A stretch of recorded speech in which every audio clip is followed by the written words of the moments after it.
Alright, ¿qué onda, vatos? Thanks again for tuning into yet another video. I got the mic. This is the first time it's done it, where somehow I had to relink the mic. I don't know what happened. I believe I had the mic charged. I was using it just yesterday, and for some reason, it just wasn't connecting today. I don't know what happened. So, of course, the first ride, we did not have the mic working properly, but hopefully I was able to get some decent content. And now we're going to turn the RT, the Sport Chief. I've said some stuff about this bike on my social media. I've said some stuff about the bike on my YouTube channel. Is this on?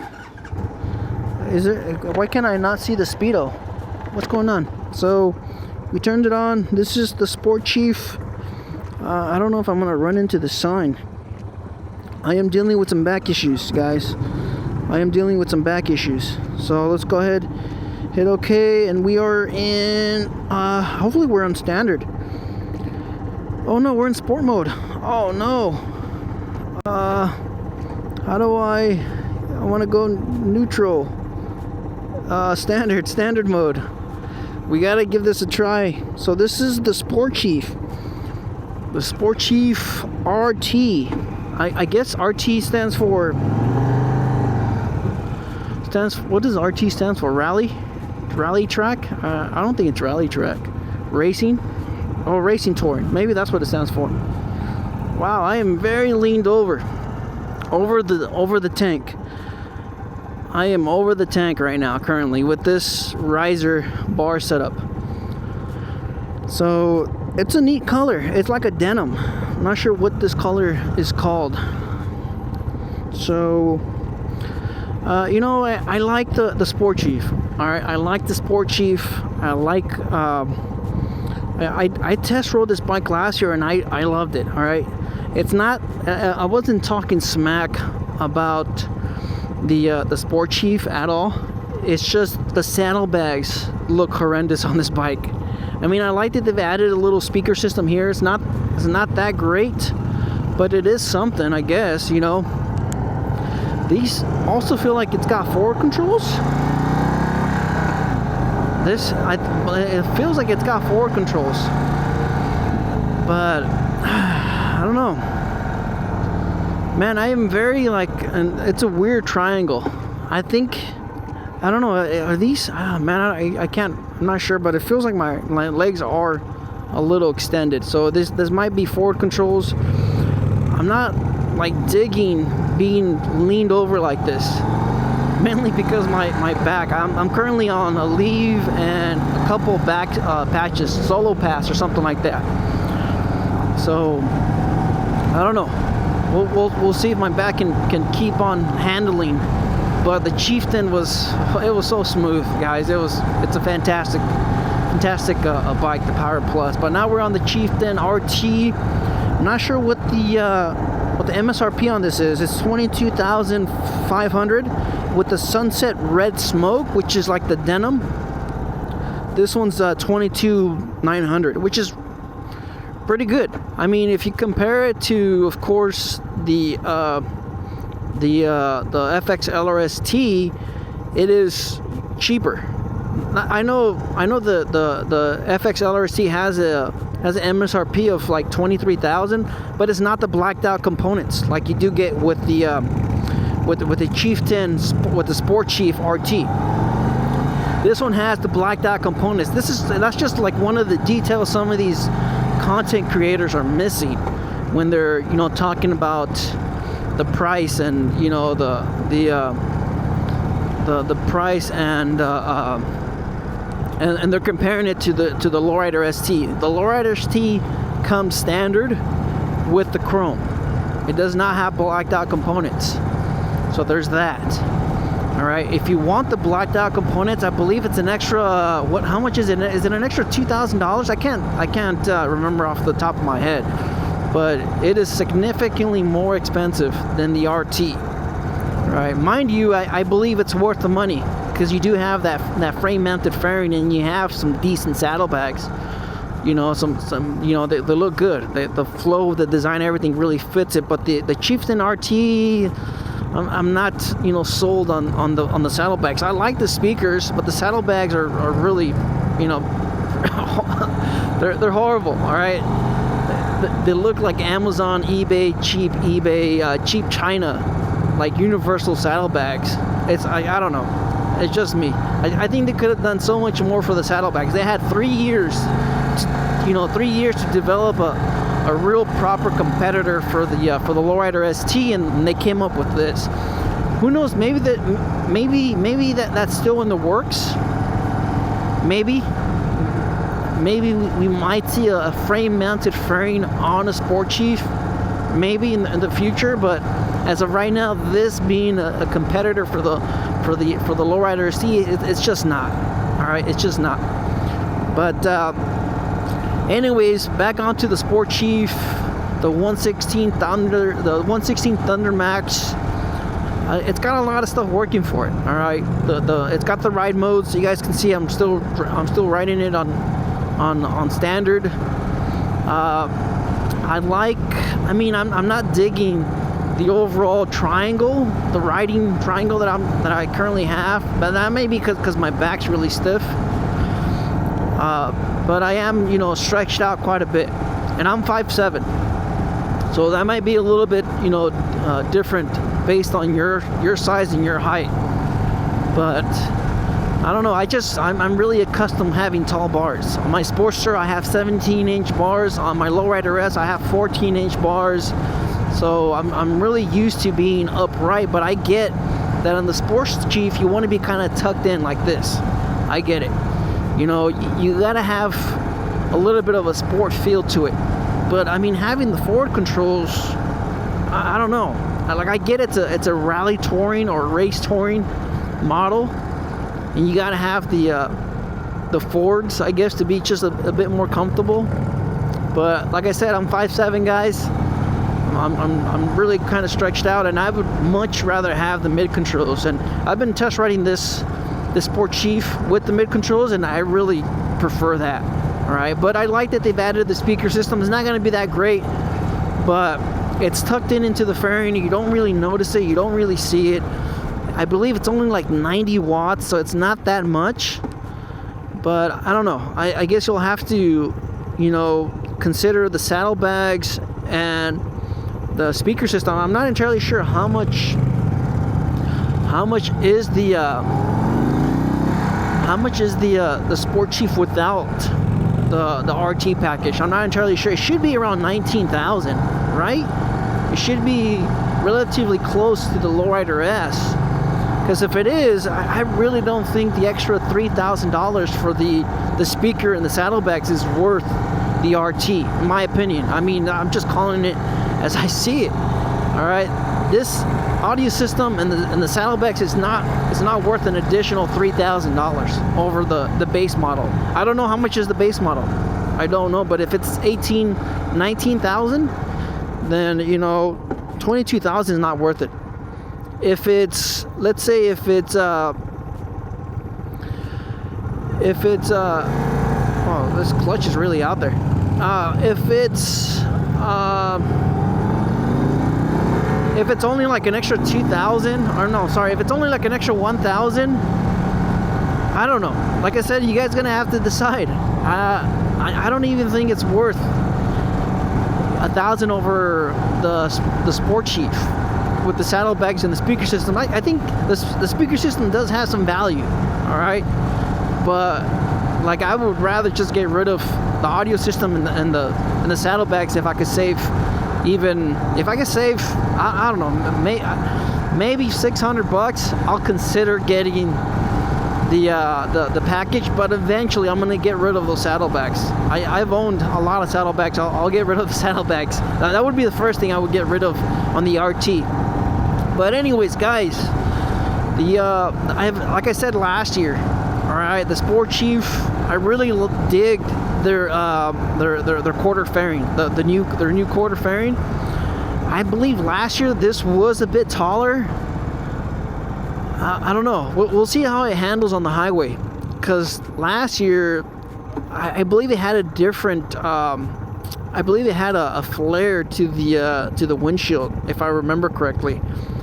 But the fairing in the windshield gave me a ton of wind protection. I was very, very surprised on how well the buffeting and the wind protection was handling, especially compared to the Chieftain. Like I said last year, I didn't know how to control the electronic windshield. I was getting a little bit of wind buffeting on 5.7, like I mentioned, but you know, last year or the year before that, I can't remember. I was just surprised on how well the wind protection was on this quarter fairing in the windshield. So we'll see. We'll compare it once we get there. But let's talk about some of the specs. We have 120 foot-pounds of torque, 6-speed transmission. We also have the ride command display, which is the TFT display.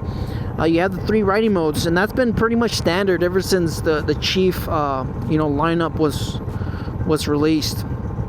The Chief frame and all of this was released, and that was standard with the ride modes and everything. So we're now in sport mode, so we have to be a little bit more cautious. For some reason, the clutch seems to be a little tight because the friction zones is not, I mean, the friction zone is like towards the end of the release of the lever, but oh, man, that always puts a smile on my face. That is just absolutely insane on how responsive the bike is. It's just like the riding modes. I know people think it's a gimmick, but man, it really does. It handles like a completely different bike, and all it really is, it's just removing the throttle lag. In the of course in your throttle position and the throttle blade control. That's all it is. It's just the throttle lag. There's a lot of throttle lag on the low RPM and the low throttle positioning. Once you get about, you know, halfway, I'd say maybe about like 3,000, 4,000 RPM, the throttle lag starts to disappear.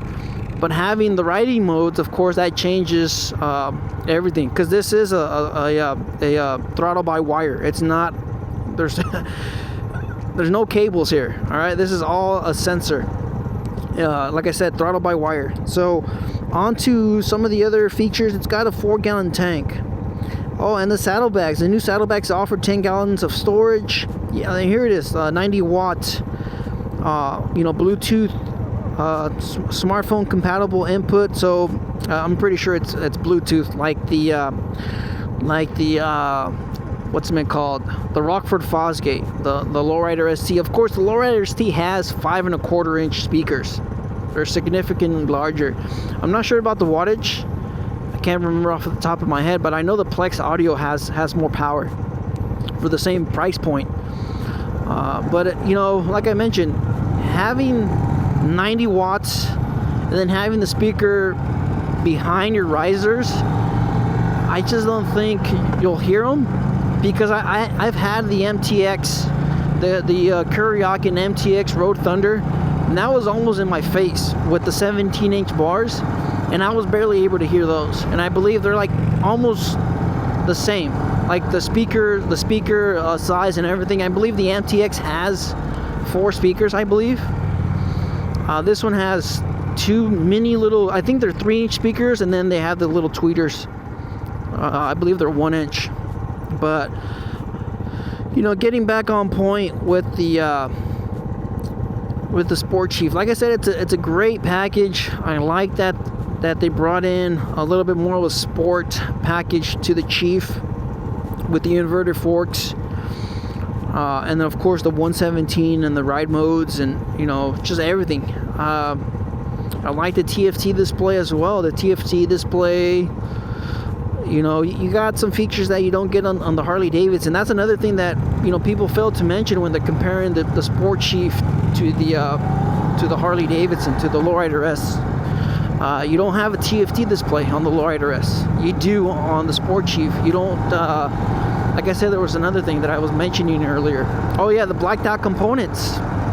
That's standard. So you have blacked out trim, TFT display, but you do have a couple things on the Lowrider S. You do have a 117 high output, which is something that Harley released this year. You also have, of course, the oil cooler on the Lowrider S. You know, there's, like I said, there's a little bit of everything. as far as the TFT display, I don't think it's a game changer, because I typically ride with my phone on the handlebars or on the bike. So whenever I need, you know, I need Google Maps or something, I have that. I have that in my quad lock. I have a quad lock on my other bike. So just little, you know, things here and there. I don't know. You guys can decide if the TFT display is something that you absolutely need or you want. You don't have to run the risk of breaking your image stability on your camera. If you guys have an iPhone, it is not recommended to mount your phone on your handlebars because of the vibrations and everything. It will destroy your image stability on your phone. So there's that. Mine is mounted onto the dash on my Lowrider S. I would not mount an iPhone. Are we going down here? Or, we were supposed to go down south. We just missed our exit. So I don't know. This is probably a different route. But it is a little chilly. So far, wind buffeting, I don't really feel. I do feel the wind. Of course, you can see it on my jacket. It's being kind of tossed around and stuff like that. But wind noise, it is also there. So there is some wind noise. There's wind noise, but I'm not experiencing any wind buffeting, meaning my helmet's shaking, my visor shaking, like I was experiencing on the other Indian models. So, and that's what I was just mentioning, where I'm just surprised on how well this new quarter fairing that Indian has.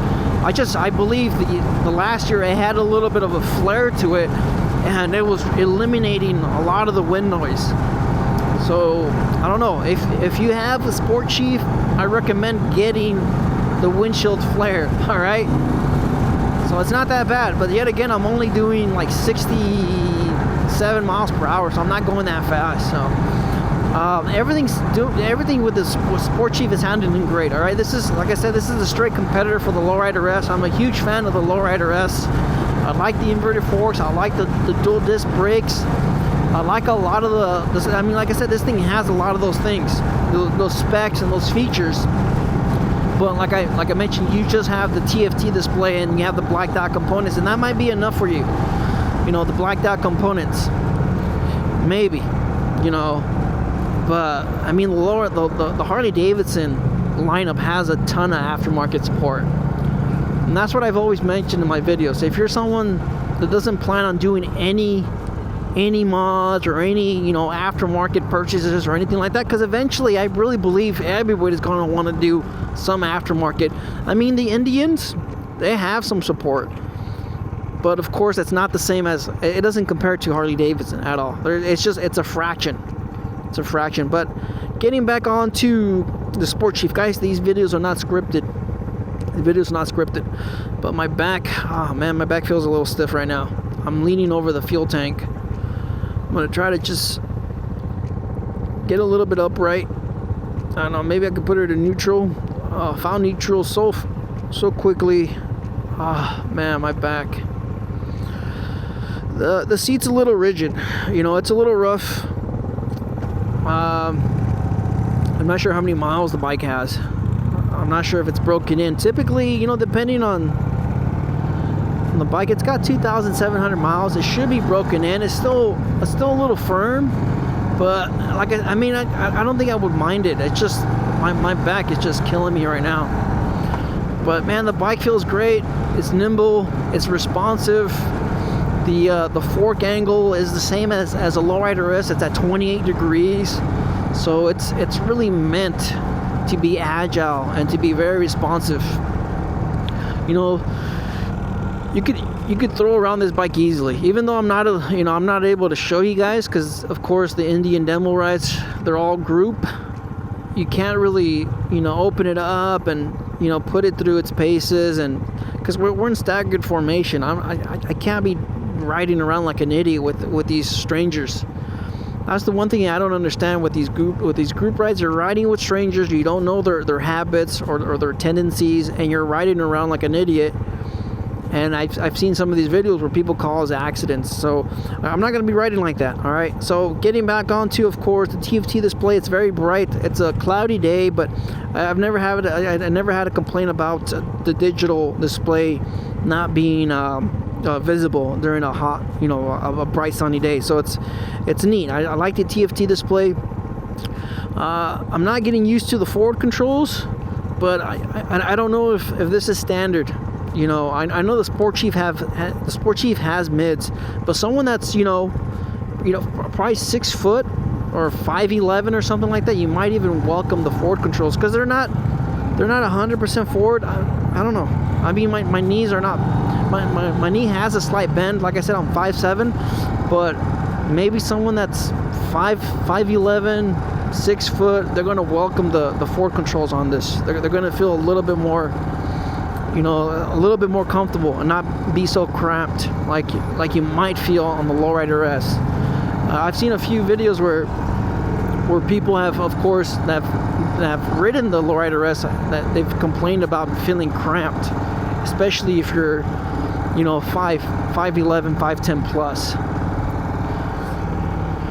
So the sport mode, it's decent. It's not super aggressive like on previous models. I really like that they've adjusted that. It's not as twitchy as it was before. Man, my back's killing me.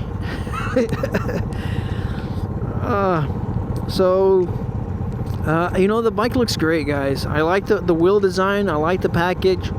This color's all right. I'm not a huge, you know, matte finish type of guy. You know, it's got a denim finish, a matte finish. I'm not a huge fan of this color design. I like my paint a little bit more flashy.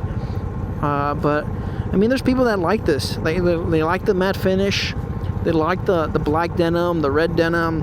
Like I said, this is the red smoke, and they have a few other ones. They also have, I believe, the desert smoke, or maybe that was last year. But their color options they're pretty good, and they're also reasonable. I know Harley-Davidson has some custom. What was that? Oh, I felt something on my leg. Did I drop something? No, I think someone's exhaust. Anyways, what was I saying? Oh yeah, the color options. I know Harley-Davidson has some really nice custom colors. They really brought it this year. You know, they have a really beautiful blue. They also have, man, they have some really good looking colors. But, you know, on the Harley-Davidson, you're gonna be spending, you know, $3,000. If you want the one with the ghost flames, you have to get the blocked out one. And then on top of that, of course, you also have to pay the premium of the color. This one's only like a couple $100. It's only like $500. So you have the black smoke, and that's another thing. Black is standard on the Sport Chief. If you want black, you have to pay a premium with Harley-Davidson. Harley-Davidson now comes with like a primer gray.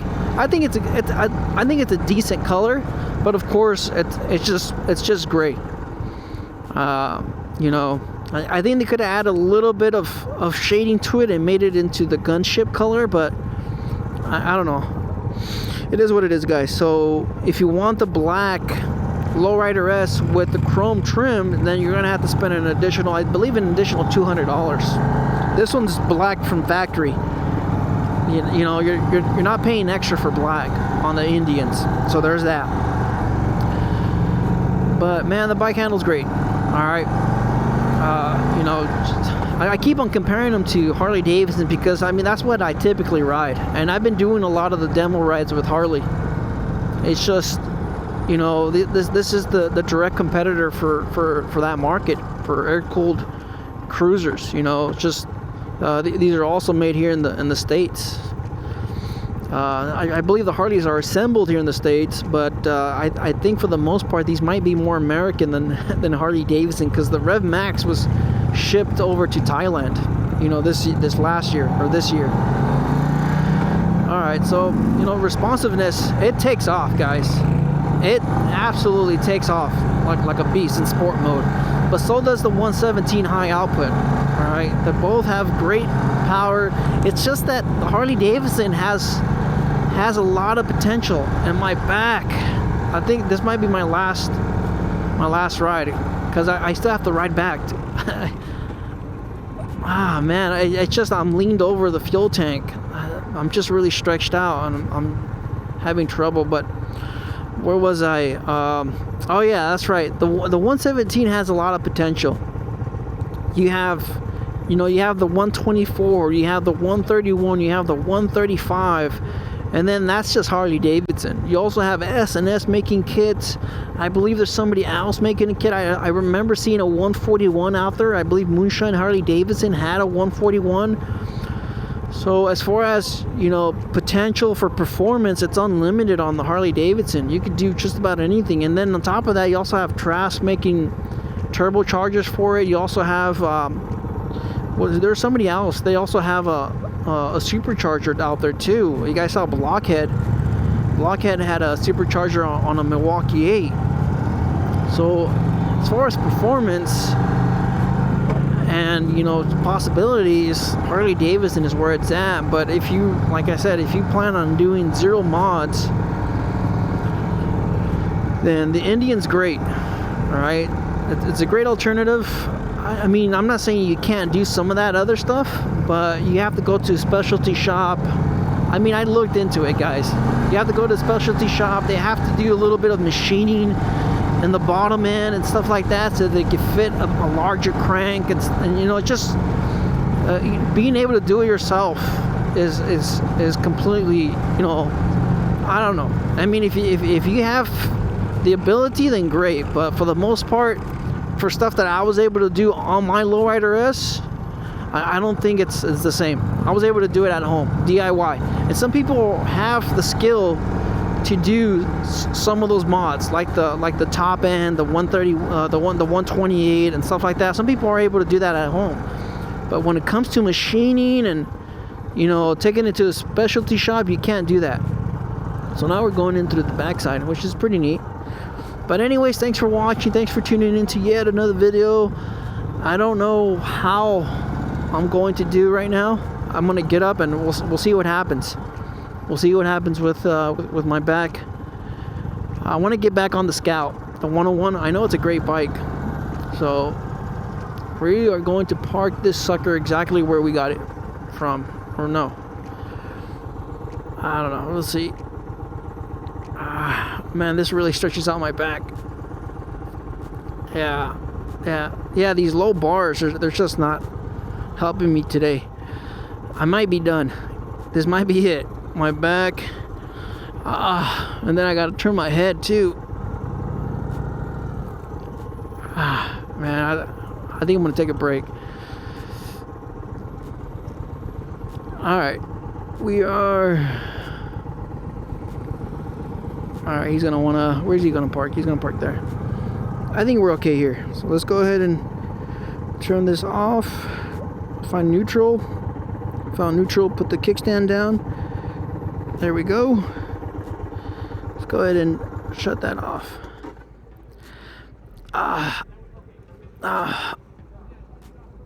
Oh, I need a break. There's a seat. It's got a little chain link design to it. These are the Saddlebags, guys. They are just hideous. Yeah, that does not look good. You have a lot of gap here. That's the one thing I absolutely hate, is the fender gap and the saddlebag. Oh, it's not that bad, but it is noticeable. I don't know, guys. You guys can let me know in the comments, what do you guys think about these saddlebags? I just don't... I mean, the plastic's very rigid, alright? So there is that. It's very thick. The plastic looks high quality. I just don't... And then it's not even a quick disconnect like on the Lowrider ST. Lowrider ST has quick disconnect saddlebags. These are not. I don't know. I just don't dig the saddlebags. They just don't flow the design. I think the Indian could have done a better job. The wheel designs they're beautiful. It's got Brembos, dual discs. Like I mentioned, everything. It's got a step-up seat, but I was really hunched over on that on those handlebars. So let me go check in with the event coordinator. We'll see if we could probably do one more ride, but absolutely great. Sport Chief RT. Thanks for watching. Let's risk it out and ride. Later.